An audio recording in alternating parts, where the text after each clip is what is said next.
I know. Whole different environment. Hello guys, welcome. Or if you've already seen my channel before, welcome back. I am the Philadelphia Whovian. And yes, if you've seen my channel before, you know I am so not in my room. I am in a hotel in New York City. Not for pleasure, because of work. I literally come up here twice a year to work, and I'm staying in a beautiful hotel that I do not have to pay for, and eating food I do not have to pay for. That's the best part of it. And I said, you know what, you're going to be here for a while, Philadelphia Whovian.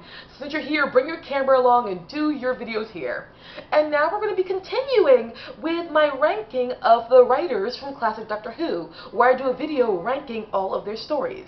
Okay, so far, I've done people like the incredible Robert Holmes, the, wonderfully commemorated and celebrated Terrance Dicks, the incredibly underrated Malcolm Hulke and David Whittaker, and the iconic Terry Nation. Now I'm passing on and doing a set of two writers who more often than not do work together. This is my second time doing this list, I am not going to lie, because I found out something about one of the stories. I said, oh, I should, share, because someone told me about this in the comment section. So I'm like, oh, gotta do this video all over again. Okay, so now, from what I have gathered, this is about the two writers, the dynamic duo that is Bob Baker and Dave Martin. Now, what I've gathered about them is they have written collectively 9 stories. If I'm wrong about that, please list it below in the comment section, and I will apologize most succinctly. Okay, so, starting at number 9. Oh God, this story. Jesus Christ, this story. We have, from the 4th Doctor's era, Underworld. This story hurt me to my freaking core.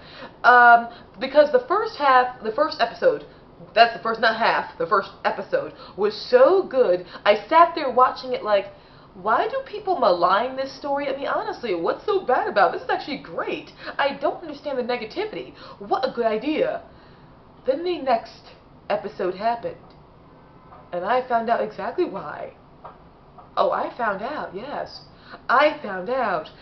The direction is not very good. The idea of having the Doctor and Leela in a CGI background, terrible idea. Just build the darn area next time. Seriously, build it. I know you guys were pressed for money, but still, ouch! Just the costuming and just the look of it was so dark and dour. I know we're going for the word underworld, but there are still ways you could do it, and it still has a very pleasing, aesthetically pleasing way about it. This was not pleasant to look at, and something about either the script, I don't know if things happening in the background, or because simply Tom Baker and Louise Jameson had nothing to really act off of, with a lot of stuff not being really behind them. But there is a disconnection between them. They're not connected. They feel off, and there's not even them being connected to their lines. It's like they're just barely getting by, and it freaking shows. Oh God, Underworld. Why? Why? Except for the first episode, I have nothing really good to say about the story. Ugh.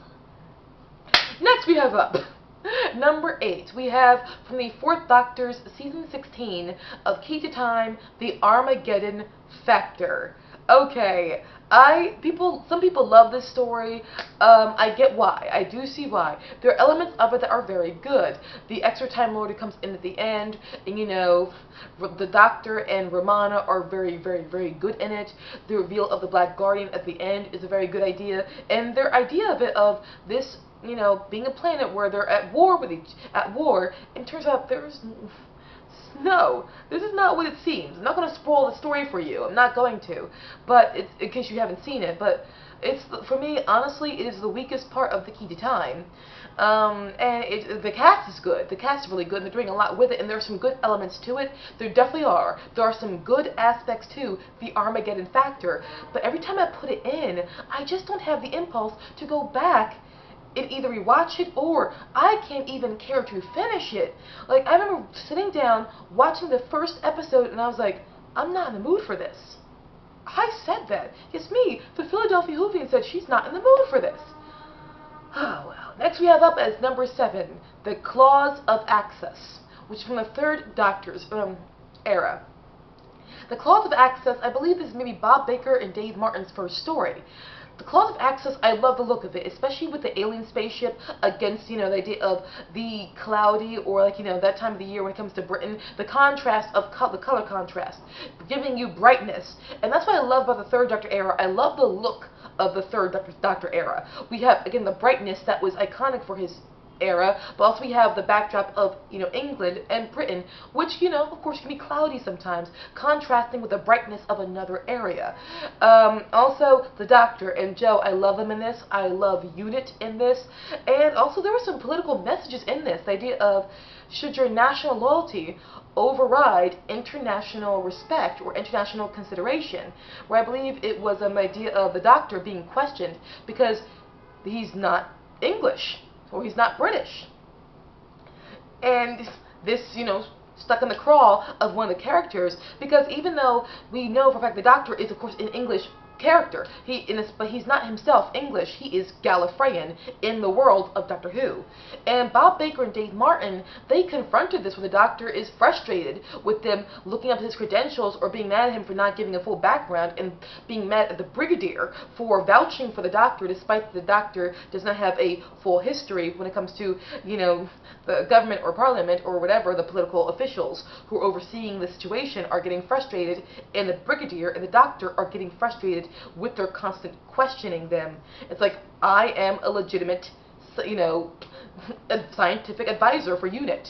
Let me be as I am. And then I believe at some point even the Third Doctor even said, he's like, England for the English, or something of that nature. The idea of, yes, having national loyalty is great and all that, don't get me wrong, but at the same time, what about international consideration, or the idea of all equal?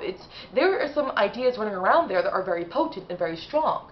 But you could also argue with this story, again, it has a lot of goodness to it. But when I stop and I go back and look at the story, I'm like, okay, Axonite, the idea of what Axonite is, cool idea. But I can't always remember the plot line when I finally finish watching the episode. I can't fully remember what happened here, or how this happened here, or how the characters reached this here. And you could also argue that the Master was not really needed for this story. I'm sorry, needed for this story. Sorry for not being very clear with my speech this time around. I'm in a different environment, so I don't know why. It affects my speaking. Sorry about that. But the Claws of Axos has some very good elements to it. Very good elements. It's just simply that I can't always remember the story when I'm done. And it could very well be me. I admit that one. But there are definitely good elements to the story. Hands down. I love the look of the story. Love the cast. Love the characters. Just overall do enjoy it a great deal. Next we have up, I believe we're at number 7, is a story I am controversial for liking, also from the Third Doctor's era, The Mutants. Okay guys, I'm going to make it very clear, I am aware that the mutants at the very end, it's like, whoa, what a kind of contrived ending, or maybe even Deus Ex Machina ending, where a character literally becomes a god at the last possible second and solves the problem. But you could also argue that they were building up to it. As absurd as that ending is, there was a build up to it. And also the cast was very good, and I understand why some people find it very dull. I enjoy it. I love the commentary of how they use commentary to reflect on this real world problem of segregation and racism, etc. and so forth, and colonization. All these ideas are brought up in this story, and I do like the way they are brought up. Again, I love the characters, Jo, Grant, and the Doctor. They are absolutely wonderful in it. The cast is lovely, but again, I love the look of it. I just love the brightness, the color. I just love the design, the setup. I just love how it looks. It's a wonderful, wonderful, well-directed piece. I will say so for myself. I just love the look of the Third Doctor's era, and the mutants have that look. They really just do. So that's where I stand. I get why people do not like it, but I do personally overall enjoy it. And I even love I keep forgetting characters, but characters' names. But there are a lot of characters' names in Doctor Who, so it's easy for me to get confused. But I love all of the, when it comes to of course, the heroic characters in this story. I love them all. I love how they are incorporated into the storyline, and the villainous characters do a good job at being villainous, which is a good thing. I very much do enjoy it. So, next we have the Centauran Experiment. This is a two-parter in the Fourth Doctor's first season. It gets overlooked a little too much, and the only reason, this is the main reason why I did this video again, was because I found out from someone, even though it's Bob Baker and Dave Martin who wrote it, and I loved this story, it was Robert Holmes who also helped set the groundwork for the story, and I have to give credit to Robert Holmes, or any other people who helped collaborate on this story. But the Sontaran Experiment is a two-parter, and that's all it needs. Does the job really well. Good environmental work. I love the actors and the way they interact with each other. It just is very well done. It's a very good follow-up to the arc in space. And it really helps the first season of the Fourth Doctor era feel like such a well-flowed, well-paced, season, where everything just kind of ties together and feels connected, and you're watching one long adventure from the beginning to the very end, and the Sontaran Experiment fits good right in there. Also, I like the makeup for the Sontaran in this one. I think it actually helped a lot better. It just served a better purpose. But that could just be me. And again, I like the Sontarans as villains in this. They're really well done. So, that's me. Next we have up is The Hand of Fear. The Hand of Fear is from, I believe, is it the Fourth Doctor's third season. It's right when, spoiler. Okay, when I put my hand down, the spoiler will be over. This is Sarah Jane Smith's last story. Spoiler over. And it's I like the ending. Again, I like endings where it's just, I'm okay with endings where companions, it's like can be tragic, but I do love just as much, if not more, endings where the companion just separates, leaves the Doctor. They just separate. And this one, it was an obligatory leaving because the Doctor had to go to Gallifrey afterwards. But, sorry. I kind of kept going on with the spoiler long after I put my hand down. Just realized that now. Sorry about that, guys. Very sorry about that. Really very sorry. Okay, but also the story is very good. I love the villain. I love him. I admit when it turns into a male character, the villain, I was not as sold on that. I'm like, I see why. I said before someone else, it looked good on paper. I'm sure the idea looked very good on paper. It was very surprising. That's like actually was a male the entire time, and it was a female because it mapped itself on Sarah Jane Smith. But the actress was so good. It's like I wish she had stayed a female because she was perfect. She had such commanding presence, good voice, very powerful, very well done. I love the Doctor and Sarah Jane Smith in this, and I love the overall story to Hand of Fear so very much. I like it. I like the look of it.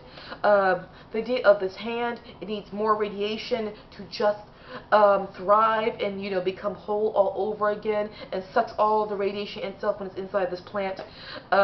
This radiation, this whole big plant, not an actual plant, a plant for a factory plant. There we go, that sort of thing. And it sucks it all up, so Sarah Jane Smith is not really affected. Yes, but oh, must live, must live. Sorry, but they're constant repeat with a ring, etc. and so forth, where they're constantly repeating, must live. I like stuff like that. Love the direction, again, love the look. Love the Doctor in it very much, and including Sarah Jane Smith. Very good way for a companion to end on. I personally enjoy it. Next we have up, I think we're at number 3 now. Next we have up is The Invisible Enemy. Guys, I know, okay, this is, again, a Fourth Doctor story with Leela. I believe it's in their last season together, and this is where we get the introduction of K9. I love K9 in this a great deal, but I also love the Doctor and Leela in it very much too. I love the bright look of it. I know that virus turning into the shrimp and it grows just like doing this the whole time. I know it looks weird, but you know what? I forgive it because I have a fun time with this story. And Leela, again, the idea of her instincts being fully correct. She can follow feelings. And so it's the mixture of respecting instinct, Leela's instinct, but also respecting science. And the Doctor calls her a savage, but look what he does at the end. He ends up following her same advice that she gave of blowing everything up, and she was right to in the end, and he does it and acts like it's his idea, but she points this out, and he's like, well fine, you must be happy for yourself. Typical Fourth Doctor dismissive of it being her idea, but at the same time, it was her idea, and she proved to be right in the end. That is a cool, just a good synthesis or idea of, here you are disrespecting Leela, Doctor. You are sometimes disrespecting Leela for her barbaric or her savage-like behavior, but then you end up using her savage-like behavior. In the end, not just you, so did the scientist Marius. He used her because it turns out she was basic instinct and not based around intelligence. She was primal, and because of that, the virus rejected her. She was the reject. And the virus tried to kill her due to her being the reject. And she was able to literally be the resistance against the virus. She was the antidote because of her basic core setup. That's it's subtle, but it's a powerful message. Subtle, but it works. Now I believe we're at number 2, and I think, did Bob Baker write this by himself? Could be wrong. Yeah, it's just Bob, I believe. Just Bob. Bob Baker wrote this by himself. A story that very few people love, but I'm one of those people who love it. Nightmare of Eden.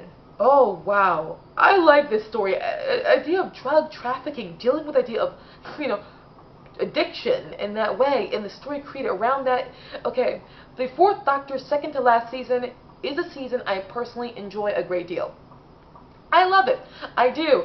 And not to spoil too much for you, but Nightmare of Eden, just don't ignore what other people say. Watch it for yourself and base it around what you think. Do that. I think I personally enjoyed it a lot. I enjoyed, again, the Doctor and Romana in it. And again, the idea of the Doctor Who dealing with this subject matter and the way it dealt with it. It dealt with the subject matter, but it dealt with it in a way that was still very enjoyable. And also very accessible to the type of audience that it had. That's me, but again, I'm subjective, but I still stand by it. And now we have as our number 1 pick, one of my favorite multi-Doctor stories, The Three Doctors. This is just perfection to me. I love every single thing about it. I love all 3 Doctors. Love Jo Grant. Love the idea of Unit. And Unit going, and then also the idea of Omega. What a cool idea. Omega they thought he died, but really got sucked into this black hole, and he was upset. He thought he was abandoned. He's trying to get back to end space, or trying to get back to our reality and no longer be within the black hole, reason that where there's like dark matter everywhere. But it turns out that matter ate away at him, and now he is completely gone, practically. He thought he put a helmet on that would shield him from, evaporating and disintegrating, but no, he was wrong. It was too late for him. As well as the 2nd Doctor and the 3rd Doctor are mostly together. That's just because the 1st Doctor, played by actor William Hartnell, he was sick. William Hartnell his health was decaying. Because it was, he couldn't film that much. So it mostly went down to the 2nd and 3rd Doctor. But their chemistry together, what they're arguing together, worked very well. Patrick Troughton came in and did not miss a beat. Fell back into being his Doctor with panache. It was spellbinding. And you see the Brigadier and Sergeant Benton looking at the 2nd Doctor and like, wait, what? But you changed again, Doctor? So very fun. And again with Unit HQ disappearing into the black hole, and the Brigadier comes and gets them, and he says, come on, where are we going? Back to Unit HQ. And they all look at him. He says, don't worry, it's closer than you think. Good stakes are involved in this story, but there's also good humor, and that's a very good balance. Also a lot of science is in this story as well. So this, I think, is Bob Baker and Dave Martin's finest hour, and I'm sticking to it. It's one of my favorite multi-Doctor stories, and I love it tremendously. So guys, what are your favorite, Bob Baker, Dave Martin's, sorry, burping, perfect. Burp's done. Your favorite Bob Baker and Dave Martin stories, mind you all, if you have a ranking of them, I would love to hear it. I've heard one ranking so far, almost, practically, and it's always fun to think about these concepts, isn't it? So, I'll be back to see you guys again very soon with my Eric Sayward video, and that'll be my last one of ranking all the, writers when it came to who did 5 or more stories from Classic Who. Guys, you were splendid. Yes, you were. Yes, you were. Bye, guys.